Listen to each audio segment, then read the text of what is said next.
Hello guys, welcome to Naisha's delights. आज मैं आपको नान खटाई बनाना बताऊंगी। तो इसके लिए मुझे चाहिए 3/4 कप। मैंने इस कप से नाप के रखा है। घी घी मेल्टेड नहीं होना चाहिए। अगर मेल्टेड है तो आप उसको थोड़ी देर फ्रिज में रख दीजिए, फिर उसको रूम टेम्परेचर पे रख के फिर यूज़ करिए। मैंने 3/4 कप के लगभग घी लिया है और मुझे चाहिए इस कप से ही 3/4 कप पिसी हुई चीनी। मैंने चीनी लिया था, उसको पीस लिया है। फिर मैं इसको विस्कर से whip करूँगी।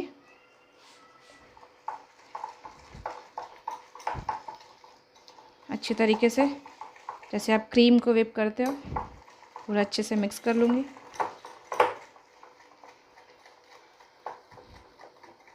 जब तक ये थोड़ा लाइट कलर का ना हो जाए। 5 मिनट तक मुझे ऐसे whip करना है।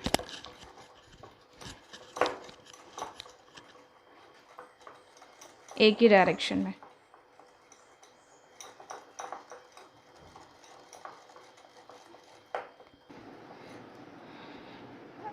अब ये अच्छी तरीके से देखिए मैंने whip कर लिया है।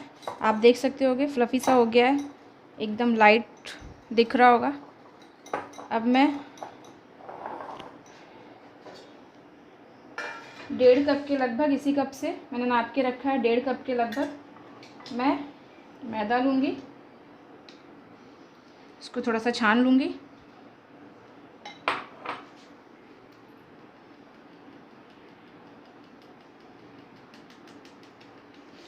और मुझे 2 चम्मच के लगभग बेसन चाहिए।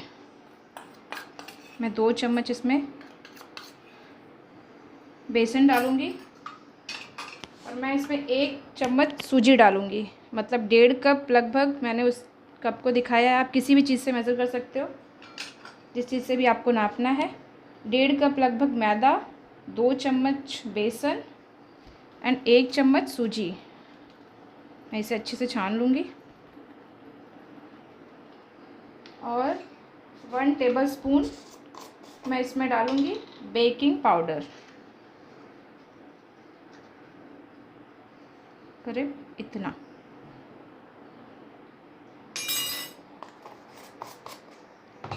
अब मैं इसे भी अच्छे से छान लूँगी।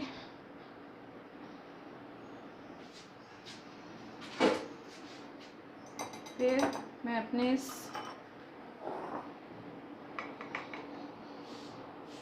बैटर में डाल दूँगी।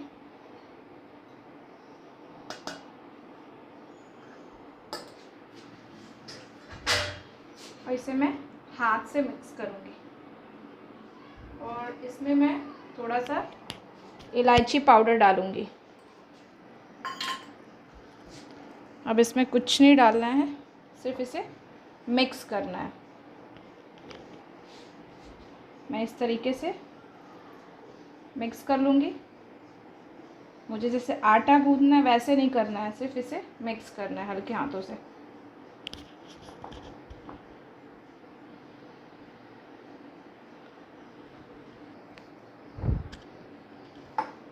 ये देखिए गाइस, मैंने डो को बना लिया है। एक डो की तरीके से बनाना था इसको। इसमें मुझे दूध वूध कुछ नहीं डालना है, सिर्फ इस तरीके से। आपको हल्का सा गीला लग रहा हो तो आप इसको 10 to 15 मिनट्स के लिए फ्रिज में रख सकते हैं। रखूँगी गाइस। अब मैं आपको इसे 2 तरीके से बनाना सिखाऊंगी। एक इडली के कुकर में मैं गैस की फ्लेम ऑन करूँगी। मैं इसे प्री हीट 10 मिनट्स के लिए करूँगी। मैं इसमें थोड़ा सा नमक डालूँगी।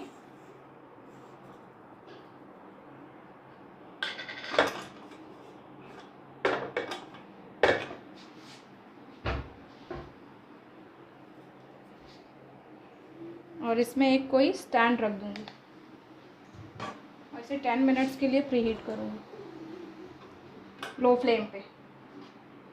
आप इसे कढ़ाई में भी बना सकते हो सेम प्रोसेस से, उसमें नमक की ज़रूरत नहीं होगी। अब मैं अवन में भी इसको प्री हीट करूँगी। अब मैं अवन में आपको बताऊँगी कैसे बनाना है इसको। मैं आपको ये भी बताऊँगी। इसको भी, अवन को भी 10 मिनट्स के लिए प्री हीट कर लेना 180 डिग्री पर।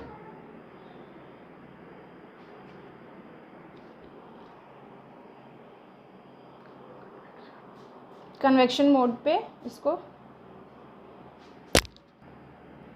अब मैं इसे 10 मिनट्स के लिए ओवन में भी प्री हीट कर लूँगी।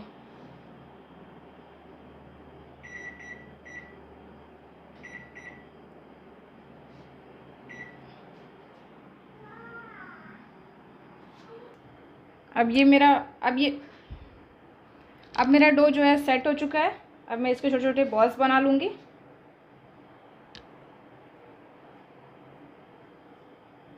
इस तरीके से।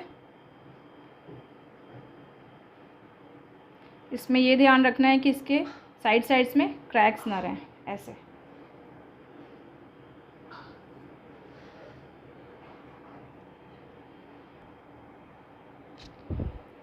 अब ऐसे इस तरीके से मुझे बॉल्स बनाना है। मैं ओवन के लिए तवा ली हूँ और इसको मैं दूर दूर रख दूँगी। और मैं जो इडली के कुकर में बनाऊँगी, मैं ढोकला का प्लेट ली हूँ, उसको मैं बटर से अच्छे से ग्रीस कर ली हूँ। और इसको भी ऐसे इस तरीके से दूर दूर ही रखना है। मैं आपको बता रही थी कि आप कढ़ाई पे भी बना सकते हो। जैसे मैंने इस इडली के कुकर में नमक डाल के रखा है, उसमें नमक की ज़रूरत नहीं है, सिर्फ ऐसे ही स्टैंड रख के बना लेना है, सेम प्रोसेस से। अब मैंने बॉल्स पूरे बना लिए हैं। अब मैं इसको पिस्ता से, मैं इस पर पिस्ता लगाऊंगी। आप बादाम भी लगा सकते हो। मैं कुछ पे पिस्ता और कुछ पे बादाम लगाऊंगी। और मैं इसको पूरा इस तरीके से सारे पे लगा लूँगी।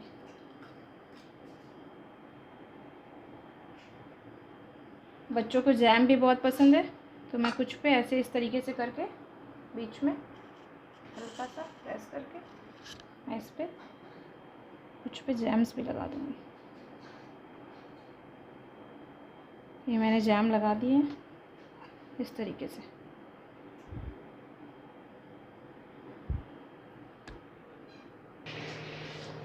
अब मेरा कुकर जो है प्री हीट हो चुका है। अब मैं इसे रख दूँगी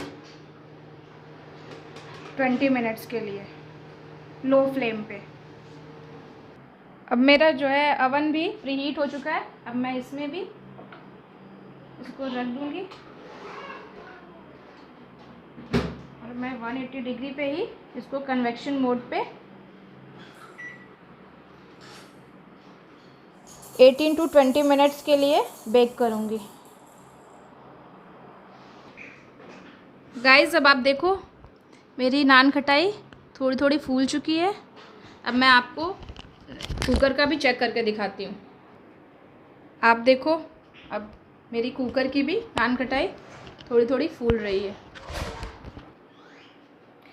अब मेरी कुकीज़ देखिए गाइस रेडी हो गई है।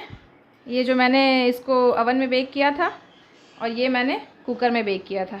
इसके कलर देखिए आप थोड़े से लाइट होंगे, इसके हल्के से डार्क। मैंने 20 मिनट्स के लिए दोनों को ही किया था, बट ये खाने में उतने ही अमेजिंग लगेंगे जितने ये। मैं आपको एक पीछे से दिखाती हूँ उठा के हल्के हाथ से। ये देखिए मेरे कुकीज़ अच्छे से बेक हो गए हैं और साइड्स में ऐसे हल्के हल्के से क्रैक्स लगे हुए हैं।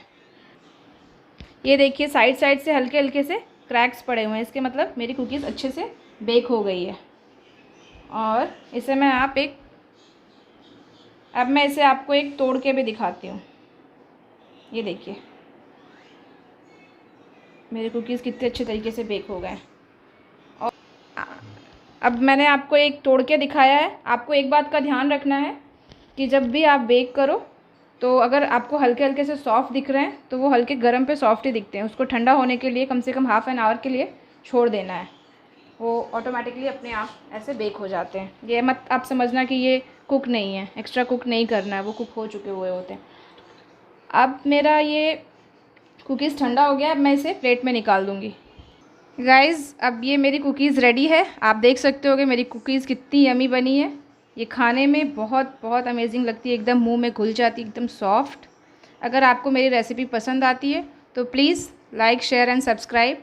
एंड आप मुझे इंस्टाग्राम पे भी फॉलो कर सकते हो। अगर आप मुझे बनाओ तो उस वहाँ पे टैग भी कर सकते हो। मेरी आईडी है Rupali Tripathi 318। Thanks for watching.